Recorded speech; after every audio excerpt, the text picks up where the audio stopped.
La foi a des jambes pour marcher. Considérez comme un sujet d'une joie complète les diverses épreuves auxquelles vous pouvez être exposés. Parce qu'il faut que l'épreuve de votre foi produise la persévérance.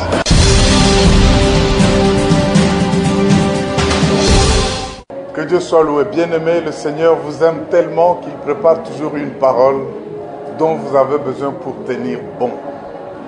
Ça fait un temps où nous parlons d'un thème très intéressant tiré de Hébreux 6, où la Bible dit « Il faut que vous puissiez par la foi, l'espérance que les autres ont eue pour avoir leurs promesses, que vous puissiez les imiter. » Et nous le disons, imiter ceux qui par la foi et la persévérance hérissent des promesses. Nous n'arrivons pas à comprendre que notre foi doit marcher parce qu'il y a des fois mortes, il y a des fois inopérantes, il y a des fois qui ne triomphent pas du monde. Quel est le problème? Suivons ce message et nous allons bien comprendre qu'il y a des éléments à tous les niveaux pour que notre foi marche. Après, on serait bénis et nous allons prier ensemble. Suivez ce message.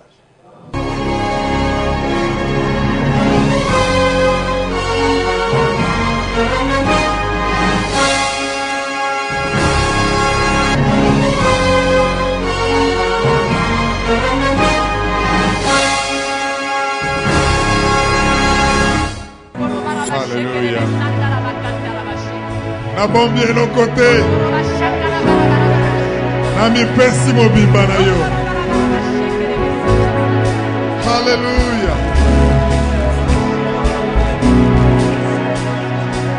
Na bombie no côté ça. Everything to you, everything to you. I give all, I give all. Hallelujah.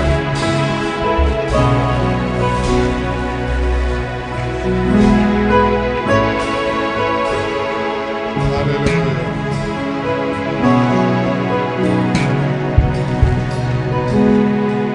Merci Jésus. Merci Jésus. Merci Jésus. Merci Seigneur. Est-ce qu'on peut se tenir debout, acclamer très fort ce roi à qui nous donnons toutes choses? Alléluia.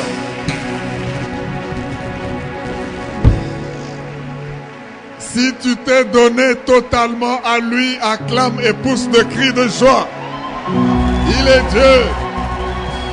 Pousse de cris de joie, il est Seigneur. Il te reçoit à bras ouverts. Oh, merci Jésus.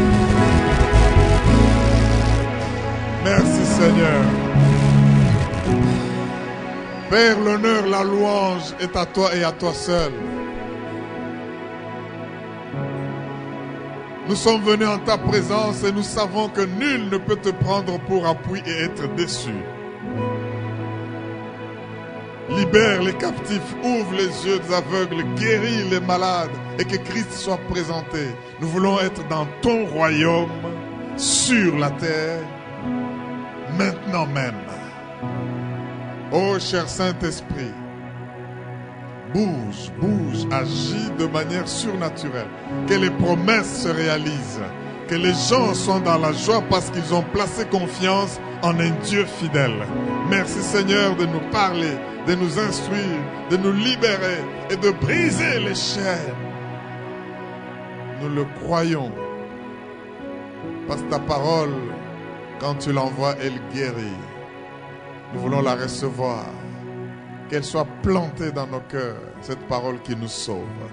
Au nom de Jésus. Et le peuple de Dieu des rachetés dit Amen. Oui. Vous avez de bonnes raisons de l'acclamer, de le glorifier parce qu'il est Dieu. Vous lui donnez tout, ne retenez rien, ne retenez rien, offrez-lui toutes choses. Alléluia. L'orème, que Dieu vous bénisse et merci pour ce temps dans sa présence. Nous allons ouvrir nos Bibles dans Hébreux chapitre 6. Hébreux, chapitre 6, nous lisons du verset 9 au verset 12. Hébreux, chapitre 6, verset 9 à 12.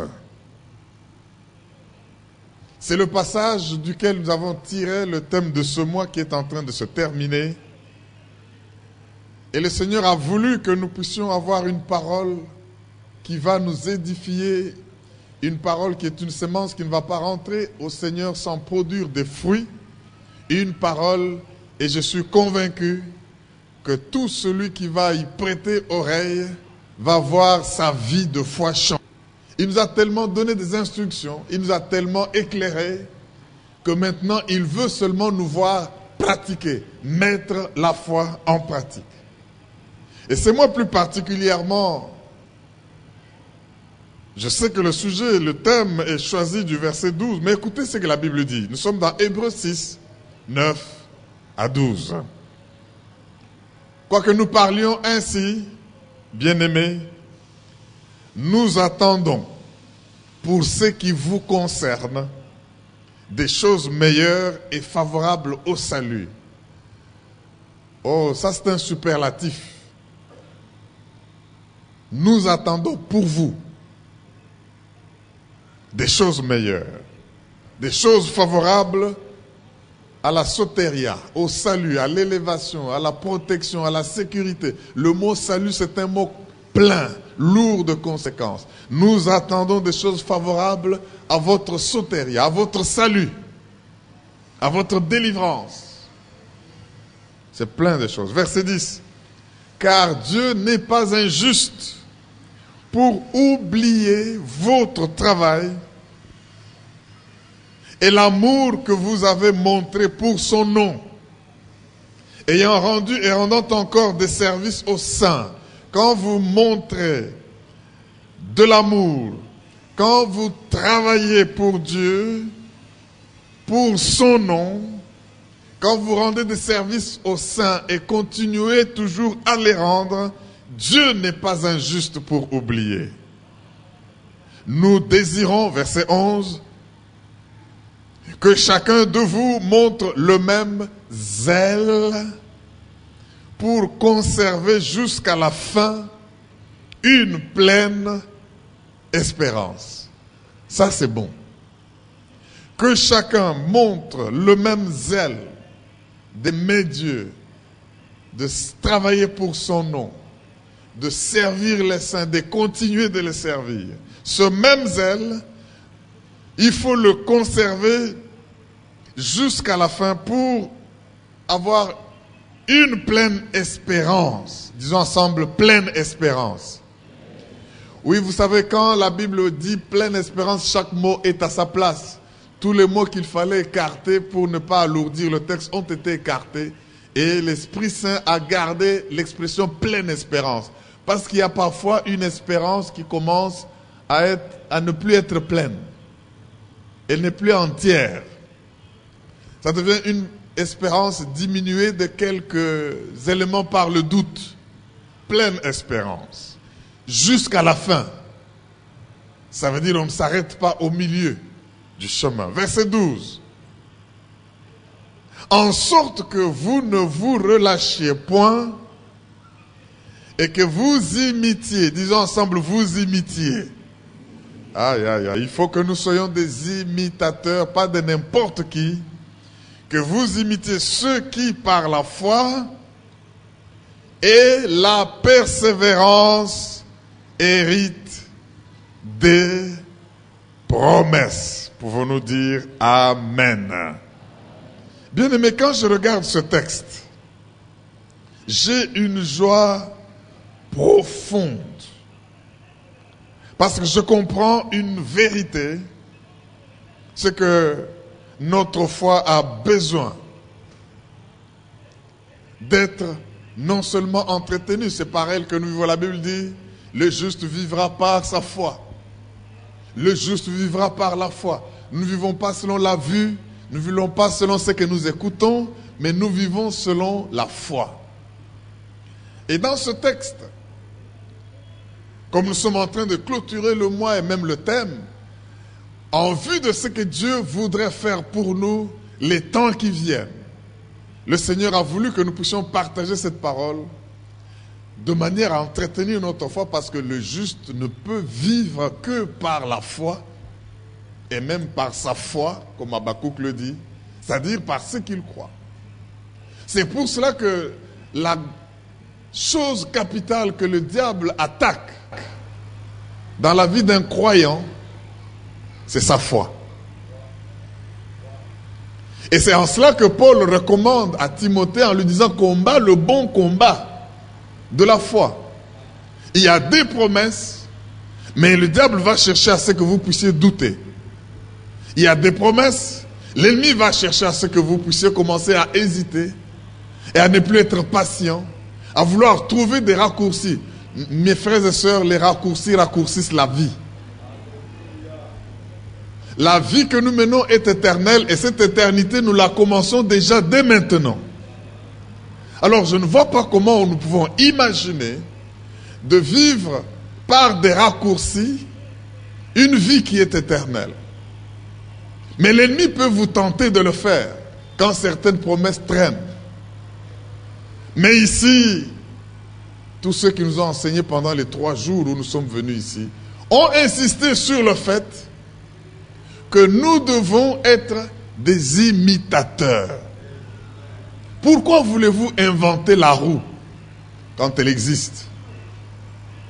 Il faut savoir s'appuyer sur les acquis, sur les atouts que la société, que la vie chrétienne a déjà, pour aller plus haut, de gloire en gloire, au lieu de recommencer tôt à zéro.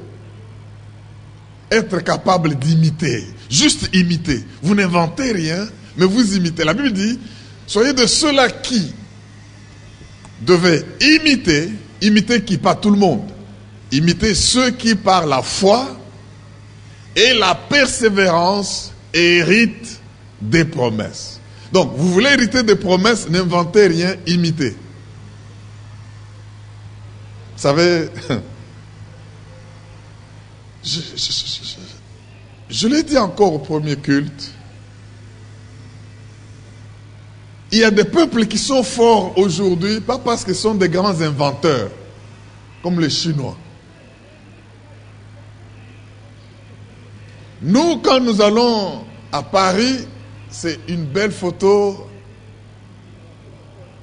à la Tour d'Eiffel, à l'Atomium de Bruxelles, pour montrer que j'étais là. Mais quand un Chinois vient, vous le voyez prendre des photos, c'est pour des choses qu'il doit imiter. S'il faut même qu'il paye une pièce, pas parce qu'il en a besoin pour montrer aux gens, mais pour aller imiter, il peut acheter tout un appareil pour aller l'ouvrir et voir comment ils ont fait, qu'est-ce que la notice est en train de dire. Et vous allez aujourd'hui dans les pays asiatiques, vous pouvez y avoir un ordinateur qui porte votre griffe, votre nom. Si vous voulez une montre, même Rolex, vous allez la trouver mais qui n'est pas originale. Une imitation. Vous regardez comme ça, elle tourne Rolex, mais ce n'est pas Rolex. Dès que vous allez pour faire changer la batterie, on vous dit on ne l'ouvre pas parce que c'est fake. Alors que quand vous avez porté, vous étiez content, j'ai une Rolex. Imitation. Ces gens sont devenus très forts. Vous aimez les sacs, je ne sais pas, qu'est-ce qui est bon maintenant? Vuitton ou Louis ou quoi là? Hein, les mamans, aidez-moi. Ok. Vous allez en Asie, vous entrez dans un magasin, vous dites, je veux ce sac, faites en moi une série. On vous dit, ok, on vous fait un calcul rapide là, et on va vous dire, dans 1 heure, revenez. Vous ne saurez pas distinguer le vrai de l'imitation. Mais si les hommes peuvent faire cela, mais ici, bien aimé, on est même incapable d'imiter. Ça, c'est grave. Dieu nous dit, soyez mes imites. Donc, ne cherchez pas le midi à 14h. Soyez les imitateurs. S'il peut vous arriver d'inventer, gloire à Dieu. Mais il n'y a pas beaucoup de gens qui ont droit au brevet parce qu'ils ont inventé. Il n'y en a pas beaucoup. Mais il faut être au moins capable d'imiter. Alors la Bible nous dit, il y en a qui ont, par la foi et la persévérance, ont hérité des promesses. Voilà des gens qu'il faut imiter.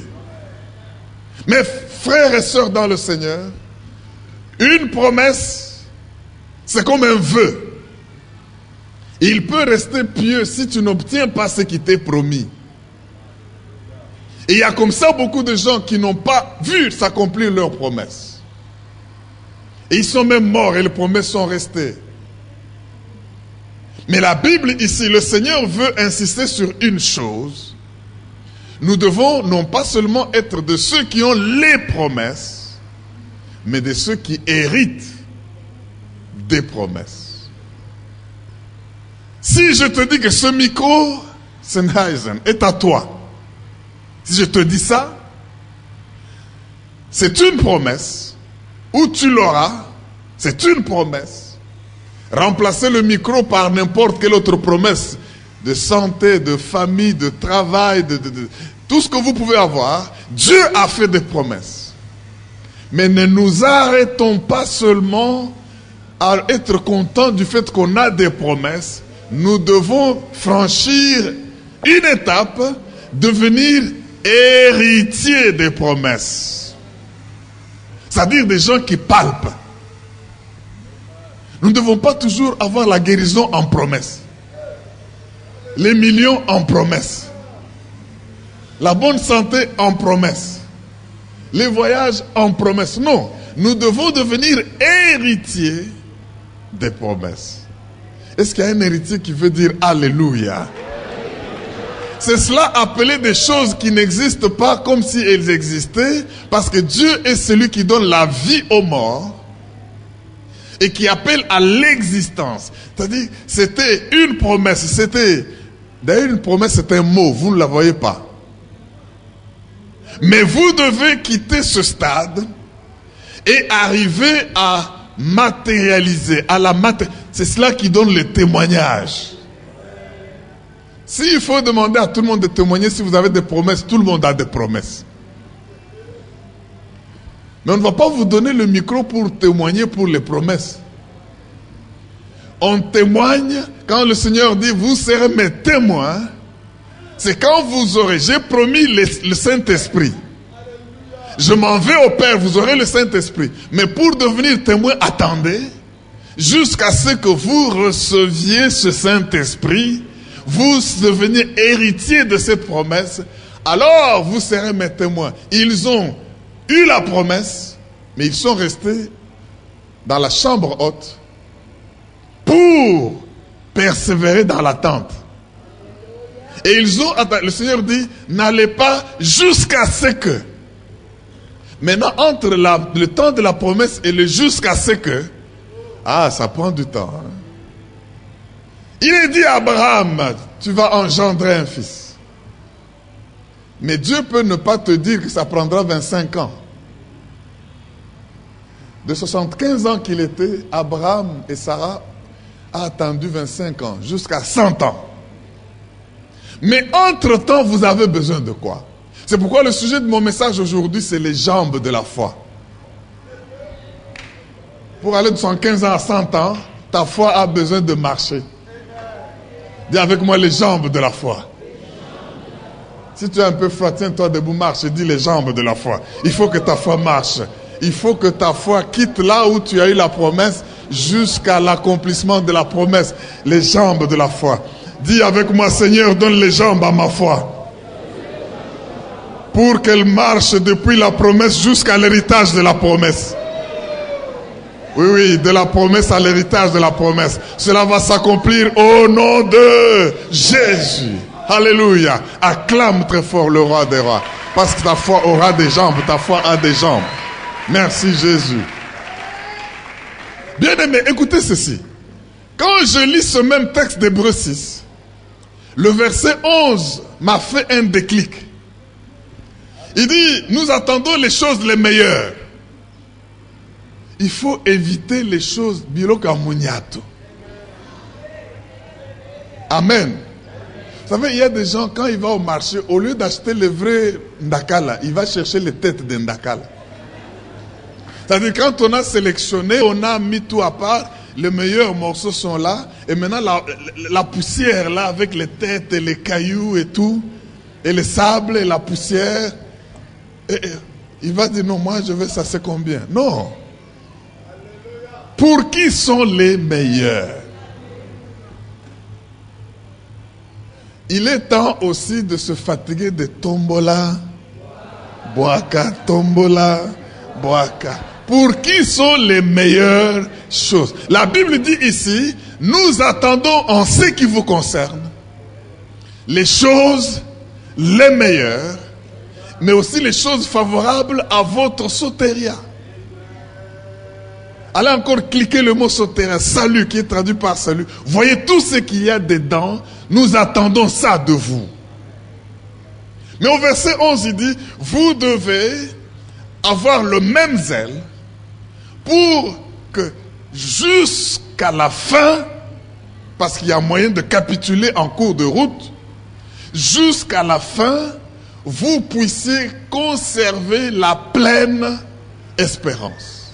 Parce que quand l'espérance va commencer à douter, eh bien, vous allez commencer à avoir d'autres propositions et des choses qui vous passent par la tête. C'est pour cela que le diable, s'il veut attaquer votre foi, il va attaquer les pieds de la foi. Il va attaquer les jambes de la foi. Il risque de donner des crampes. Je parle parce que je vois ce qui se passe à la Coupe du Monde. Là. Vous allez voir à la fin, les gens, on commence à les tordre. Ce que je suis en train de faire, c'est enlever toutes les crampes de vos jambes de la foi pour que vous puissiez marcher jusqu'au bout et voir l'accomplissement des promesses. Ce que vous pouvez dire Amen. Amen. Bien aimé, la foi a des jambes pour marcher. Premièrement, voici ce qu'il faut retenir. Ne fût-ce que quand vous allez au concept d'Hébreux 11, qui dit, or la foi est une ferme assurance de quoi? Des choses qu'on ne voit pas, une démonstration de celles qu'on espère. Voilà. Dès qu'on arrête là, vous allez comprendre une chose. C'est que la foi, c'est maintenant. Et en anglais, la Bible dit, now faith is. L'Hébreu 11 là-bas. Pour dire maintenant. La foi, ce n'est pas demain. La foi, ce n'est pas on te fait une promesse aujourd'hui, tu dis je veux croire demain. Eh bien, une obéissance différée, c'est une désobéissance. Est-ce que tu peux dire Amen? La foi, c'est maintenant. Donc, si on traduisait littéralement, on allait dire maintenant, la foi, c'est une ferme assurance des choses qu'on espère, une substance, une démonstration de celles qu'on ne voit pas. Mais quand on démontre, on espère celles qu'on ne voit pas, alors ce n'est plus maintenant. Maintenant, on a cru, mais la matérialisation pour Abraham, c'est 25 ans après. Il devait espérer. Dis avec moi Amen. Alors mes frères et sœurs, j'aimerais lire un autre texte pour vous montrer les jambes de la foi pour marcher. Parce que vous êtes corps, âme et esprit. La foi, c'est d'abord pour l'esprit. Mais le corps a besoin d'autre chose. Les pensées, les émotions, les sentiments ont besoin d'autre chose pour arriver à voir l'accomplissement des promesses. Alors il faut que dans chaque compartiment de votre être, la foi ait un correspondant. Je vais le reprendre, c'est très important. Il faut que dans chaque compartiment de votre être, la foi ait un correspondant. Parce que si l'esprit croit maintenant, mais est-ce qu'un ventre affamé va croire aussi maintenant? Ah mais ça c'est difficile. Hein? D'où nous verrons qu'est-ce qu'il faut dans votre corps pour la foi, qu'est-ce qu'il faut dans vos pensées pour la foi, et qu'est-ce qu'il faut dans votre âme pour la foi, qu'est-ce qu'il faut dans votre esprit pour que la foi marche. C'est pour cela que j'aimerais qu'on lise rapidement Romains chapitre 5, nous allons lire les 5 premiers versets. Vous avez déjà retenu avec moi que dans Hébreux 6 au verset 11, il est parlé d'une entière espérance. Vous ne pouvez pas dire que vous avez la foi si vous n'espérez pas. Mais vous ne pouvez pas espérer ce qui est présent. Je ne peux pas espérer ce micro, je l'ai déjà. Mais en quoi la foi est maintenant? Mais c'est une espérance. Parce que c'est une espérance des choses qu'on ne voit pas, des choses qui s'accompliront après un temps. Dieu est présent, tout est présent. Ton futur est présent pour Dieu. Ton passé est présent pour Dieu. Ton lendemain est présent pour Dieu. Ton présent est présent pour Dieu. Tout ce que Dieu vous promet est dans son présent. Mais pour toi, il faut prendre un peu le temps pour voir certaines choses se matérialiser. Alors en cela, il faut ajouter à ta foi quelque chose dont la persévérance. Alléluia. L'espérance. Écoutez ce que Romains nous dit. Allons dans Romains chapitre 5. Les 5 premiers versets. La Bible dit: étant donc justifiés par la foi, nous avons la paix avec Dieu par notre Seigneur Jésus-Christ, à qui nous devons d'avoir eu par la foi accès à cette grâce dans laquelle nous demeurons fermes. Et nous nous glorifions dans l'espérance. Nous avons la foi, mais nous nous glorifions dans l'espérance de la gloire de Dieu. Bien plus, nous nous glorifions même des afflictions. Est-ce qu'il y a quelqu'un prêt à se glorifier pour les afflictions? Quand tu es affligé, glorifie Dieu parce que cela a des résultats. Écoutez les résultats. Pourquoi est-ce que nous avons les afflictions? Sachant que l'affliction produit quoi? La persévérance. Imitez ceux qui par la foi, et la persévérance hérite des promesses. Mais pour qu'ils aient la persévérance, ils ont eu des afflictions. Parce que la persévérance est produite par les afflictions. Et la persévérance, verset 4, produit quoi? La victoire dans l'épreuve. Et cette victoire produit quoi? L'espérance. Or, l'espérance ne trompe point. Dis avec moi, l'espérance ne trompe point. L'espérance ne trompe point parce que l'amour de Dieu est répandu dans nos cœurs par le Saint-Esprit qui nous a été donné. Les afflictions produisent la persévérance. La persévérance nous entraîne à l'héritage des promesses. Mais cette persévérance, c'est justement ça qui est appelé ici la victoire dans l'épreuve.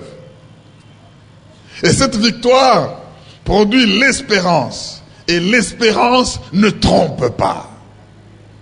Alors maintenant, vous comprenez, bien-aimés dans le Seigneur, que la foi a des jambes pour marcher. Et ce sont ces jambes auxquelles le diable s'attaque. Et aujourd'hui, nous allons demander que Dieu lui donne des cartons rouges. Tout celui qui vient avec des crampons là pour bien-aimé. Regardez, profitez, regardez là où il y a les caméras là. Si vous voyez ces caméras comme étant la foi, dès qu'on coupe l'une des jambes de ces caméras, qu'on appelle les trépieds, la caméra va tomber. Parce qu'elle n'est en équilibre qu'en étant sur son socle, et ce socle a les jambes. Alléluia. Et elle ne peut être efficace, vivante, triomphante, que quand ses jambes sont bien équilibrées. Nous venons de lire ce texte, et j'ai compris pourquoi Jacques écrit ceci. Si vous lisez Jacques 1, versets 2, 3, 4, la Bible dit ceci. Considérez comme un sujet d'une joie complète les diverses épreuves auxquelles vous pouvez être exposés. Parce qu'il faut que l'épreuve de votre foi produise la persévérance. Mais il faut la patience, voilà, cette fois-là. Qu'elle produise la patience. Il y a des chrétiens très impatients. Et Dieu va vous donner des épreuves pour que votre caractère arrive à avoir une patience qui lui manque. Ce n'est pas que Dieu manque quelque chose à vous donner dans l'immédiat. Dieu a tout. Mais parce qu'il veut vous former un caractère en vue de la mission qu'il vous a prédestinée. S'il voit que vous manquez la persévérance, Dieu fera tout pour que vous puissiez la guérir. S'il voit que vous manquez la patience, Dieu fera tout pour que vous manquiez la patience, que vous puissiez l'obtenir plutôt. S'il voit que vous commencez à désespérer, Dieu permettra certaines épreuves pour que vous ayez l'épreuve. C'est ce qu'il dit, vous devez estimer comme un sujet d'une joie complète les diverses épreuves. Parce que ces épreuves-là ne viennent pas pour rien, ou juste pour vous ennuyer. Elles viennent pour produire la patience. Vous savez, mes frères et sœurs, imaginez que la promesse qui vous est donnée veut que vous puissiez avoir son accomplissement à 18h le 30 juin. Mais Dieu ne vous dit pas qu'elle va s'accomplir à 18h le 30 juin. Mais il vous a fait la promesse. Mais vous maintenant, si vous êtes là aujourd'hui, vous attendez, et il vous dit, je veux faire accomplir cette promesse en vous envoyant mon serviteur Diamant Kalongé. J'ensemble Diamant Kalongé. Mais voilà, porteur des promesses pour tous ceux qui ont les promesses de Dieu. Et alors maintenant, vous vous rendez compte qu'il est dimanche soir, le 29, on vous apprend encore qu'il est à Hong Kong. Ah, c'est pas possible. Est-ce qu'il va arriver? Avec quel vol il va arriver? Vous attendez un peu parce que vous voyez des gens en train d'attendre. Et puis c'est lundi matin, vous vous informez un peu par ceux qui savent où il peut être. Et à midi du 30 juin, vous dites non, je rentre. Il ne va pas venir. Bien-aimé, vous allez manquer l'héritage de la promesse parce que vous n'étiez pas patient, parce que vous n'étiez pas persévérant et parce que vous avez perdu l'espérance. Et dès que vous êtes parti, à un moment donné, vous repassez à Logosrema à 18h05. Vous voyez les gens rentrer avec leurs cadeaux là-bas. Est-ce qu'il y en a pour moi? Non, c'était à 18h, il a donné à tout le monde et on n'a pas permis de prendre pour les absents. Oh! Mes frères et sœurs, vous comprenez quoi? Il faut non seulement avoir les promesses et avoir la foi dans les promesses, parce que la promesse est donnée maintenant, la foi c'est au moment où la promesse est donnée, mais son accomplissement dans la chair a besoin de la persévérance. Dans les pensées, les émotions, les sentiments, a besoin de patience. Et nous devons persévérer de sorte qu'on ne lâche pas avant 19h59. Parce que c'est à 18h que cela... C'est pourquoi la Bible dit, jusqu'à ce que... Attendez, patientez, jusqu'à ce que... Parce que tu as cru, mais ta foi doit marcher. Ta foi a besoin de pieds. C'est pourquoi la foi ne suffit pas, il y a la foi morte. La Bible décrit la foi sans œuvre comme étant une foi morte. Donc à quoi bon dire à quelqu'un, j'ai la foi? Moi, quand tu me dis que j'ai la foi, j'aimerais savoir si elle est cadavre ou si elle est vivante. Parce que tu peux la voir, elle est déjà morte. Elle est déjà fracturée par terre, elle n'a plus de pieds, elle n'a plus de jambes pour marcher. Parce que tu as été impatient. Est-ce que quelqu'un entend quelque chose? C'est pour cela que j'aimerais que nous puissions... En fait, nous avons beaucoup parlé d'Abraham, le père dans la foi, comment l'imiter. D'ailleurs, ce texte parle de lui.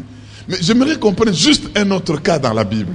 Parce que nous devons apprendre à être les imitateurs de ceux qui ont eu la foi qui a marché. N'imitez pas les gens qui ont échoué dans la foi.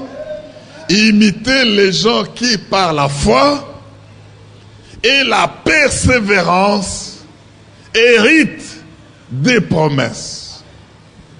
Vous savez qu'il y a des gens qui s'étaient engagés pour les mois de vie et qui n'en parlent même plus. Ils ne sont pas persévérants. Eh, tant plango et aussi là, et les mois de vie, bien aimé. Demande pas ton voisin, yo c'est qui peut animer. Non, nous devons persévérer. Nous devons être patients parce que c'est par la foi et la persévérance. Je me suis engagé, je vais jusqu'au bout. La Bible dit que vous ayez une pleine espérance. Et pour cela, vous devez tenir jusqu'au bout. C'est-à-dire, n'arrêtez pas au milieu. Est-ce que ton espérance est toujours pleine? Aujourd'hui, là, sur la promesse que Dieu t'a donnée, est-ce que tu ne commences pas à douter? Ça peut arriver que tu doutes. Abraham a douté. Et Sarah lui a donné l'autorisation de prendre sa servante, Agar. Mais le résultat d'un doute n'est pas encore l'héritage de la promesse. Ismaël n'est pas Isaac. Et souvent Ismaël combat Isaac. Jusqu'aujourd'hui, ce territoire-là de la Palestine est en poudre. Et c'est une poudrière. Juste parce qu'un homme a perdu à un moment donné un pied, une jambe de sa foi. Mais j'aimerais dire à ceux qui ont déjà eu Ismaël que non, Isaac est encore en route. La promesse n'est pas sur Ismaël. Ismaël n'est pas le fils unique que Dieu peut demander en sacrifice. Le fils de la promesse s'appelle Isaac, qui veut dire sourire. Est-ce que tu peux sourire avec moi? Gloire à Dieu. Dis avec moi patience, persévérance, espérance. Ça, il ne faut pas que ta foi le manque. Je voudrais qu'on lise un texte de quelqu'un ou de quelques personnes que nous devons imiter. Allons dans Marc au chapitre 5. Marc, chapitre 5. C'est une histoire des plus connues et sur lesquelles on a beaucoup prêché. Mais j'aimerais que nous puissions parcourir cette histoire pour comprendre comment fonctionnent les jambes de la foi et comment le diable peut les attaquer pour nous créer des crampes ou pour nous fracturer et nous mettre dans l'immobilisme. Marc, chapitre 5, 21 à 42. Écoutez ce que la Bible dit. Jésus dans la barque regagna l'arrière-rive, l'autre rive, où une grande foule s'assembla près de lui. Il était au bord de la mer. Alors vint un chef de la synagogue nommé Jairus, qui, l'ayant aperçu, se jeta à ses pieds. Notez qui se jette à ses pieds, c'est Jairus, un chef de la synagogue, un chef religieux. Verset 23. Et lui adressa cette instante prière. Ma petite fille est à l'extrémité. Viens, impose-lui les mains, afin qu'elle soit sauvée et qu'elle vive. Jésus s'en alla avec lui et une grande foule le suivait et le pressait. Or, il y avait une femme atteinte d'une perte de sang depuis 12 ans. Quelle patience, quelle persévérance, quelle espérance. 12 ans. Verset 26. Elle avait beaucoup souffert entre les mains de plusieurs médecins. Elle avait dépensé tout ce qu'elle possédait. Et elle n'avait éprouvé aucun soulagement, mais était allée plutôt en empirant. Ayant entendu parler de Jésus, parce que la foi vient de ce qu'on entend, ayant entendu parler de Jésus, elle vint dans la foule par derrière et toucha son vêtement. Car elle disait, si je puis seulement toucher ses vêtements, je serai guéri. Au même instant, la perte de sang s'arrêta et elle sentit dans son corps qu'elle était guérie de son mal. Je déclare qu'il y a des gens qui vont sentir pendant que ce message passe dans leur corps leur guérison. Verset 30. Jésus connut aussitôt en lui-même qu'une force était sortie de lui. Et se retournant au milieu de la foule, il dit, « Qui a touché mes vêtements ?» Ses disciples lui dirent, « Ah, tu vois la foule qui te presse et tu dis, hein, donc Jésus, tu as perdu un peu la tête ou quoi? La foule te presse et puis tu dis, qui m'a touché ?» Et il regardait autour de lui pour voir celle qui avait fait cela. La femme, effrayée et tremblante, sachant ce qui s'était passé en elle, vint se jeter à ses pieds et lui dit toute la vérité. Mais Jésus lui dit, « Ma fille, ta foi t'a sauvée. Va en paix et sois guérie de ton mal. » Comme il parlait encore, survinrent de chez le chef de la synagogue des gens qui dirent, « Ta fille est morte. Pourquoi importuner davantage le maître ?» Mais Jésus, sans tenir compte de ces paroles, dit au chef de la synagogue, « Ne crains pas, crois seulement. » Et il ne permit à personne de l'accompagner, si ce n'est à Pierre, à Jacques et à Jean, frère de Jacques. Ils arrivèrent à la maison du chef de la synagogue où Jésus vit une foule bruyante et des gens qui pleuraient et poussaient de grands cris. Il entra et leur dit, « Pourquoi faites-vous du bruit?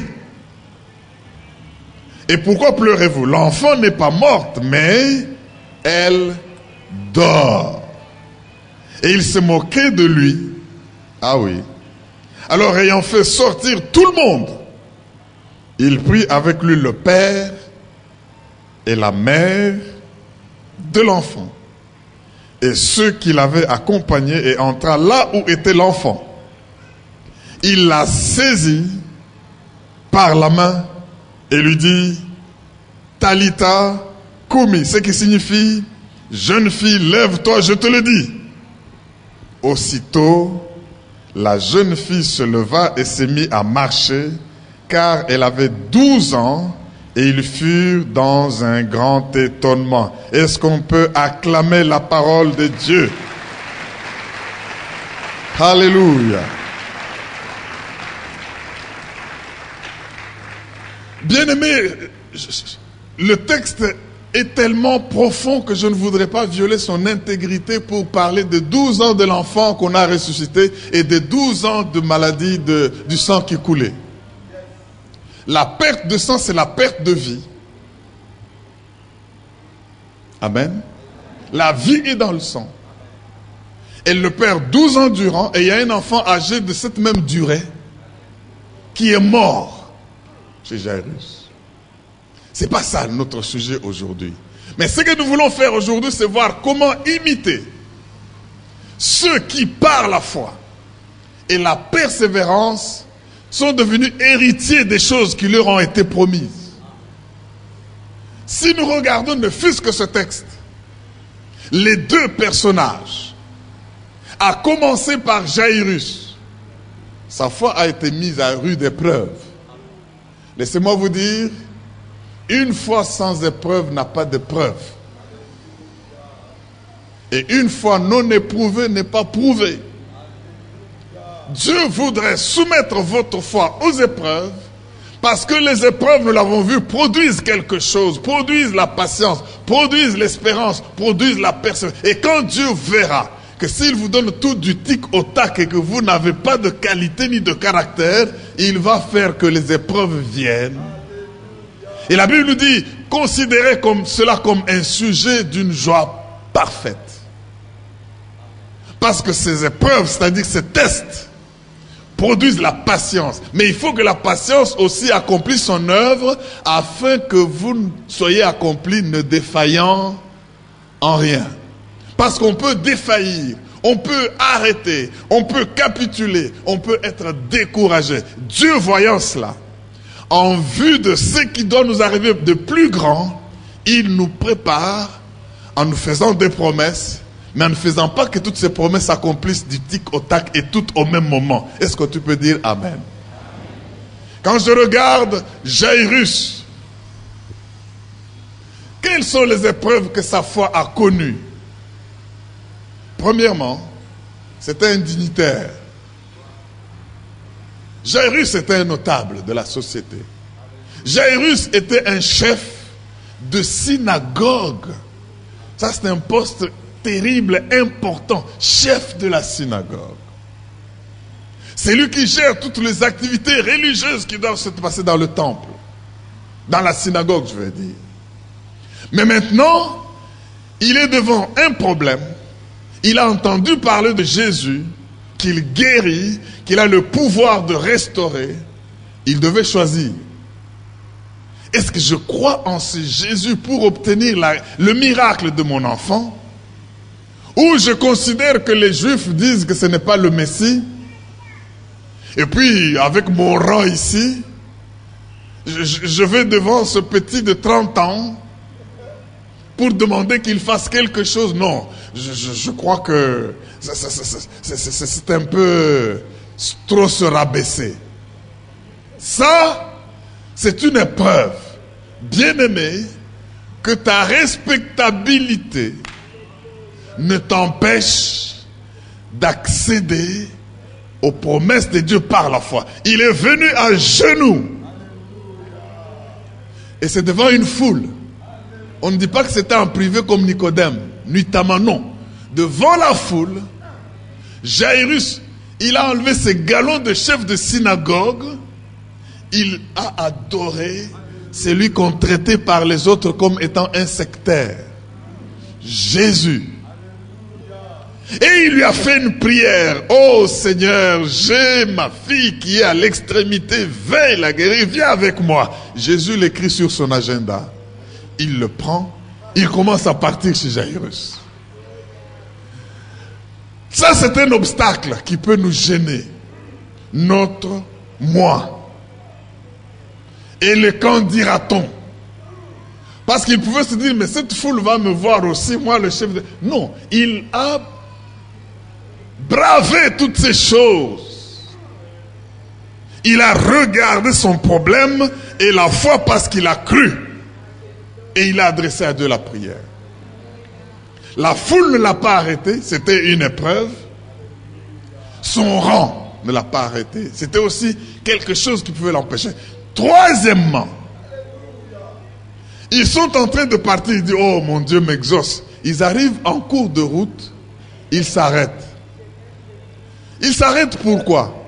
Il y a un outsider, disons ensemble outsider. Donc c'est quelqu'un qui n'est pas dans le programme, mais qui se retrouve en train d'entrer dans le programme.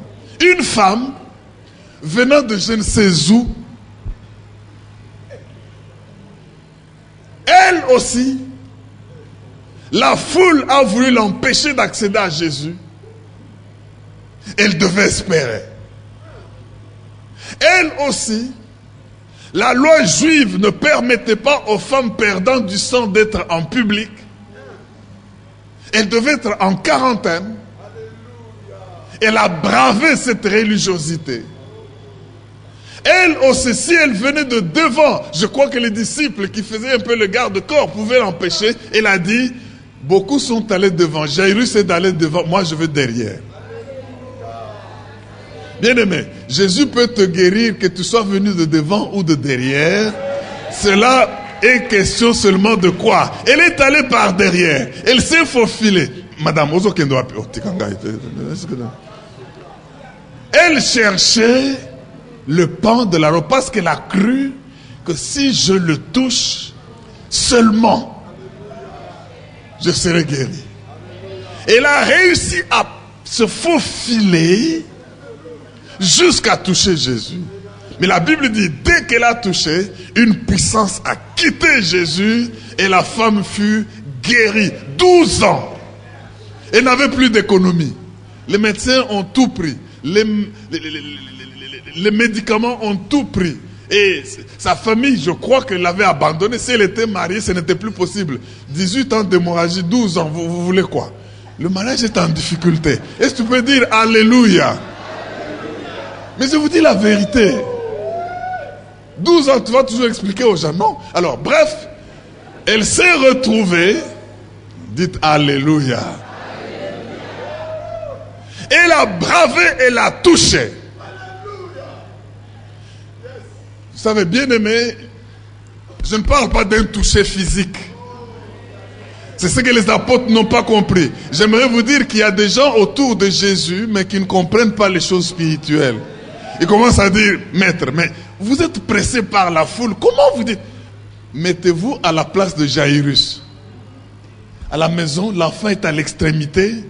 Une femme vient de dire, mais Seigneur, est-ce qu'on ne peut pas aller? Non, mais quelqu'un m'a touché. On vous presse, et puis, pour celui qui attend que sa fille soit guérie, c'est une épreuve terrible. Mais venez, on parle, même si on vous a touché, est-ce qu'on ne peut pas avancer? Non. Celui qui m'a touché, c'est qui? Ça aussi, c'est l'épreuve de la foi pour apprendre à être patient. J'aimerais vous dire que si vous avez la foi pour toucher Jésus, il peut vous mettre sur sa liste, même si le protocole ne vous a pas mis sur sa liste. Alléluia. Les hommes de foi peuvent stopper le cours de la marche de Jésus. Il avançait, il allait chez Jairus, il était obligé d'arrêter parce que quelqu'un l'a touché. Tu peux toucher Jésus et arrêter tout le cours de l'histoire. Est-ce que tu peux dire Amen? Et dès qu'elle a touché, Jésus s'arrête. Mais je crois que si Jairus s'était injuré, il a dit, mais toi aussi tu... Pourquoi tu es venu injurer?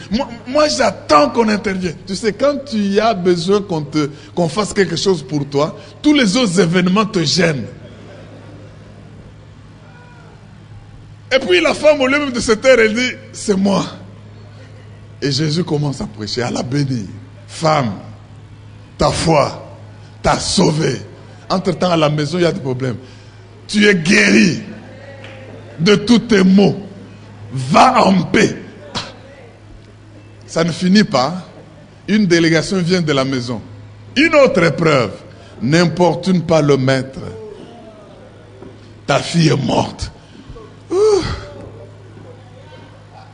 Quelle épreuve, bien-aimée. Elle est morte. Voilà.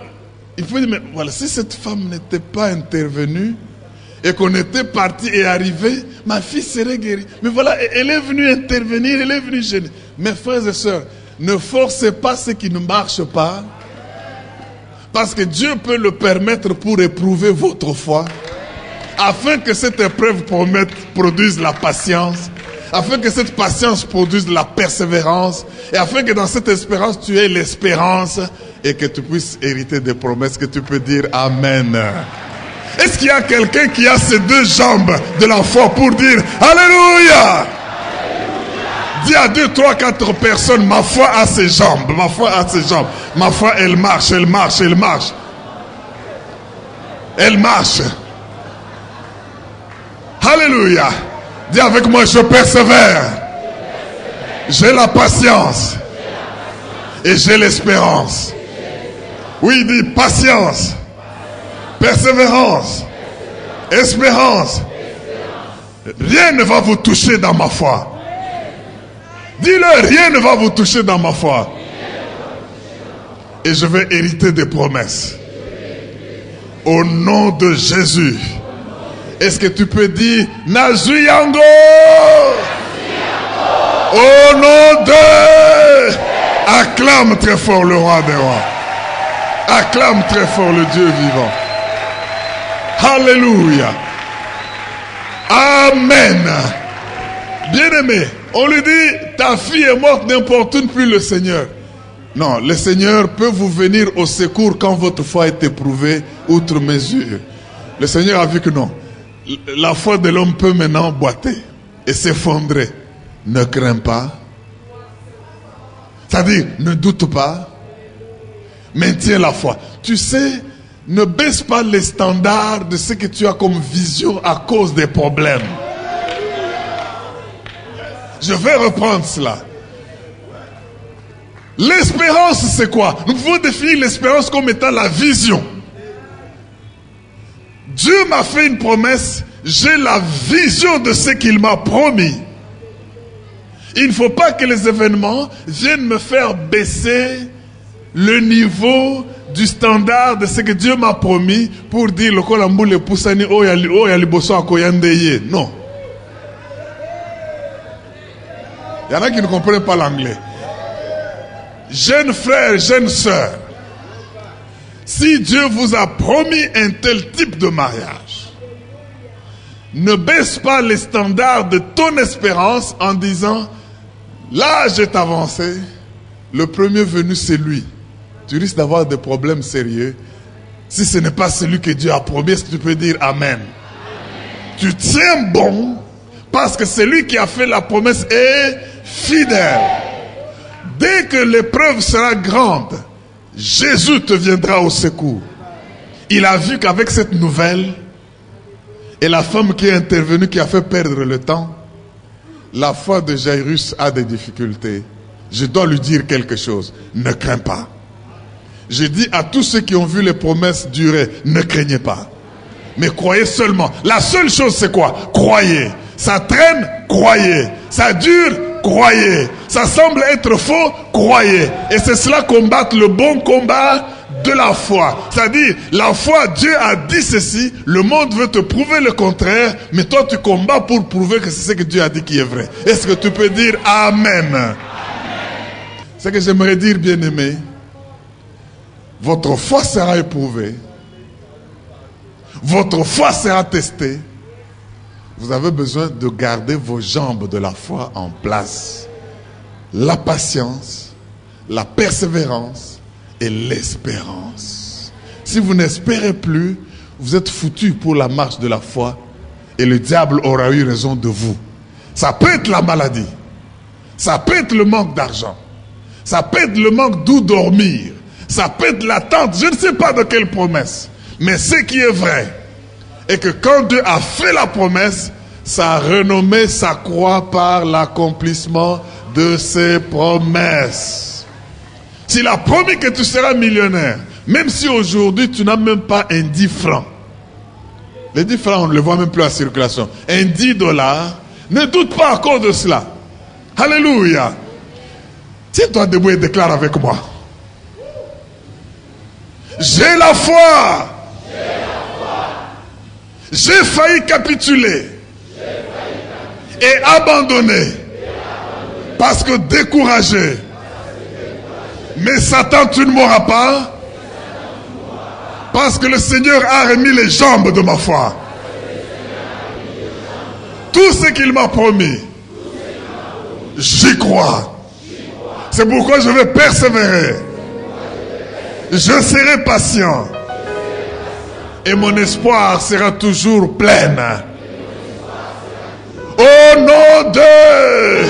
Je déclare, retournez les pieds et les jambes de votre foi, vous qui deviez capituler à cause de la maladie qui a duré, vous qui devez capituler à cause du célibat qui a duré, vous qui devez capituler à cause de la pauvreté qui a duré, vous qui devez capituler parce que vous avez fait beaucoup de sessions sans réussir. Je déclare au nom de Jésus que le Saint-Esprit restaure vos pieds, vos jambes de la foi pour que vous puissiez continuer à croire.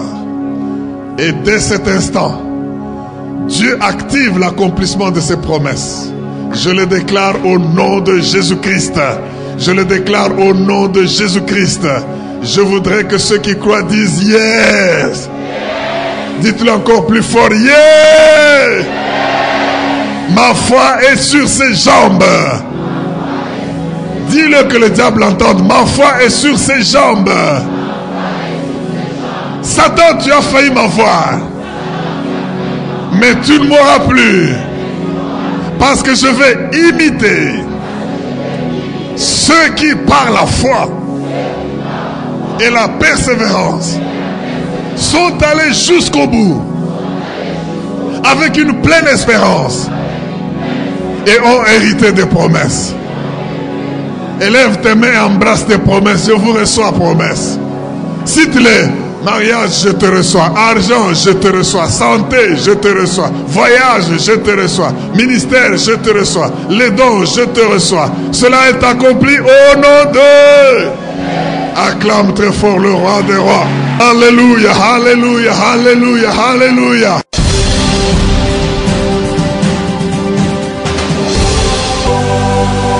Gloire à Dieu. Vous avez compris que la foi a des jambes, la foi a des pieds, la foi doit marcher.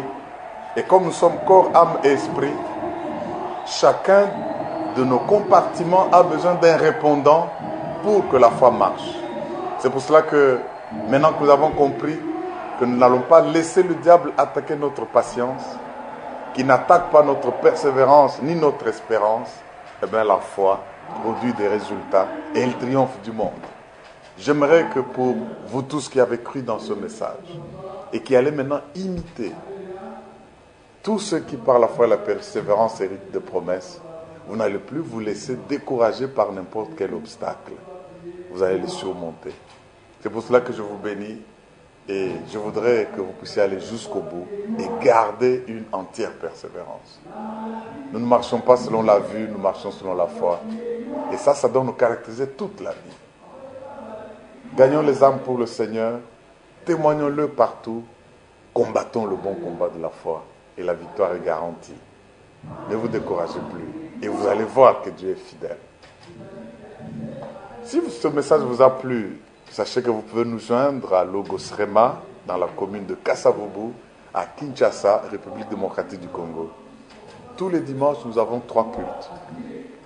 Premier culte, 7h30, Lingala.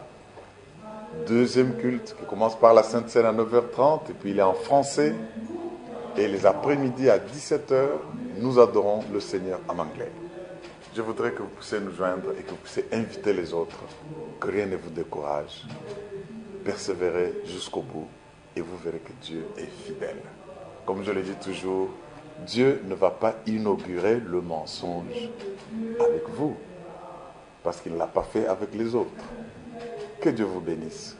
Nous prions ensemble. Père, bénis ton peuple.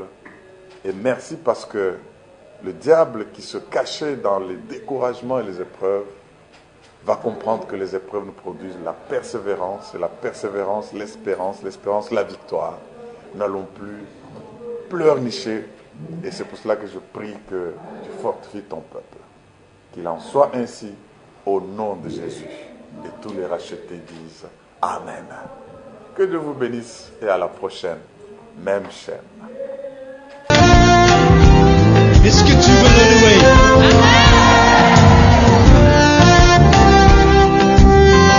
Si tu veux le louer, sache qu'il faut que tu le fasses avec le cœur.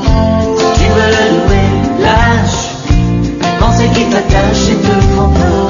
Si tu veux le louer, aime l'âme et celle aussi de ton voisin. Si tu veux le louer, sème avant que tu récolteras demain.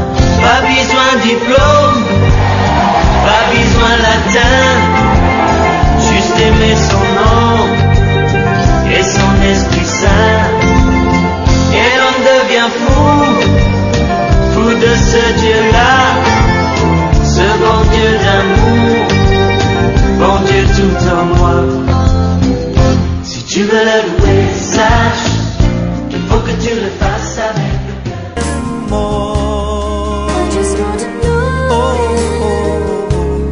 I just want to know Him more. You've called me by your name. Thank God you have. And you filled me with your love. You have covered me with mercy and with grace, and have showered me with blessings from above.